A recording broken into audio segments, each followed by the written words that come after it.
খুনটা তুই করিস না, খুনটা শফিক ভাইরে করতে দে। হ্যাঁ, তুই ধর্ষণটা কর, আর আমি এসে ডাকাতিটা করতেছি। হ্যাঁ, যেভাবে বলছে এইভাবে। না, আমার বেশিক্ষণ লাগবে না।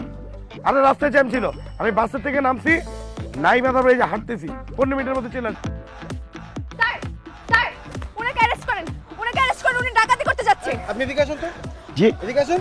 উনাকে এক্ষুনি অ্যারেস্ট করেন, উনি এখন ডাকাতি করতে যাচ্ছে। স্যার আপনি বলেন, দিন দুপুরে কেউ ডাকাতি করতে যায়? উনি আবার কাকে যেন ফোনে খুন করতে অর্ডার দিল, ওনার দলের একজন আবার ধর্ষণও করে। স্যার আরে কি সব উল্টাপাল্টা কথাবার্তা বলতেছেন? আমি উল্টাপাল্টা কথা বলছি? আমি কোনো উল্টাপাল্টা কথা বলছি না, আমি নিজের কানে শুনেছি স্যার, শোনার পর ওনার পিছু নিয়েছি। Wait wait wait wait sir, আমি একটু বলছি। শুনুন মিস নারী, আপনি যেটা ভাবছেন তা না। আমি একজন সাংবাদিক, আমি হচ্ছি দৈনিক দিনের আলোর সাংবাদিক। আর আপনি আমার ফোনের কনভারসেশনের কথা বলছেন না, সেটা হচ্ছে পুরোপুরি আমার নিউজ কন্টেন্ট নিয়ে।